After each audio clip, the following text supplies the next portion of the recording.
Hello, hello, and welcome everybody. JB's RC's here. We got what you're looking for.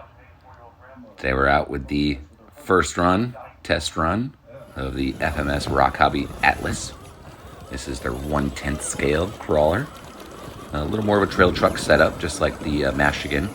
It's actually the exact same chassis basically underneath as the Michigan.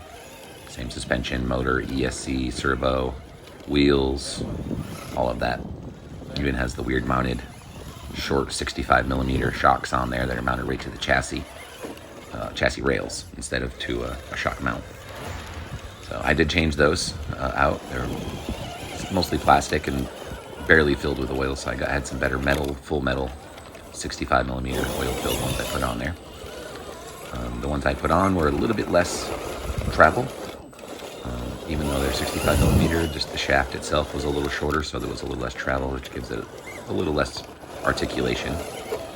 But that didn't matter, as you can see. It still crawls like a maniac.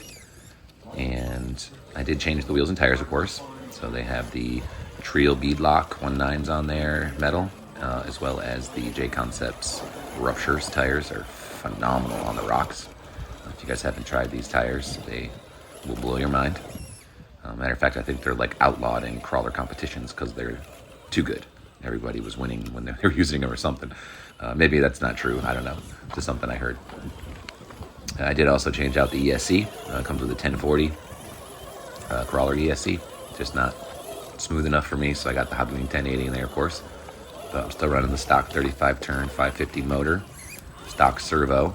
Just running 3S with that 1080, so it gives it a lot more juice. I have it set at the 7.4 volt instead of the 6 volt for the steering servo. Jumped it right up there, no problems at all. One thing about the truck is it is a little bit narrow and quite long. The wheelbase for this is 340mm. So it's actually one more millimeter than the Michigan, which is a little strange considering how they're pretty much the exact same setup, minus the bodies and how they're mounted.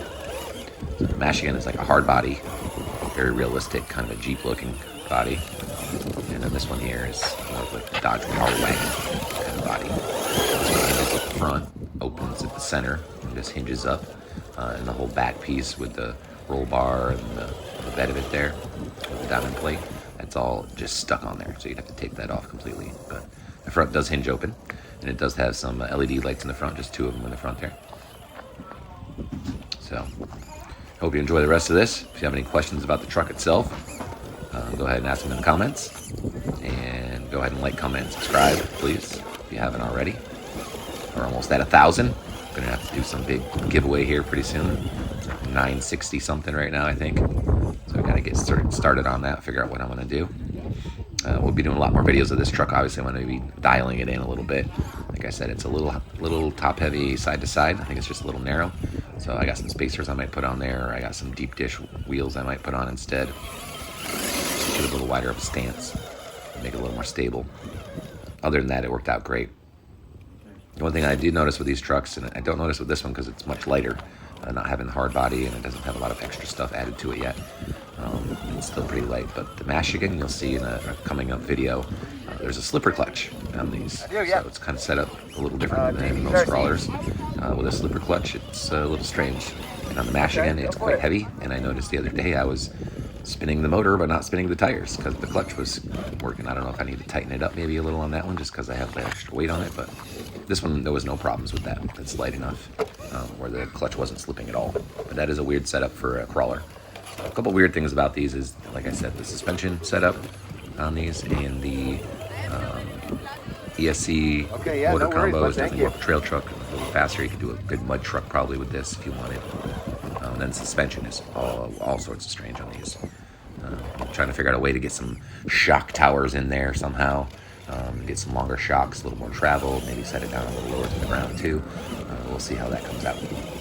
Other than that, the truck's great. Great chassis, metal frame, metal steering links, metal suspension links. It's got some beefy metal-ended drive shafts on there. It's just that slipper clutch and the suspension really that's the big bother. Most ESCs aren't good enough on an RTR vehicle anyways, so switching those out is almost commonplace for most people. Same with the servos.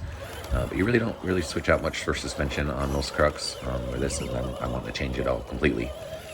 And being that it's set up like the Michigan, this has also got leaf spring hookups. So you could change this to a leaf spring truck even. I haven't seen anybody do that yet. I'm not a fan of leaf springs myself, so I'm not going to be attempting that myself. But I'm sure if you look around, I'm sure somebody's going to have at least this or the Michigan for sure set up as a leaf spring. So anyways, enough of me mumbling on here. I hope you guys enjoy the rest of the video and get out there and have some fun.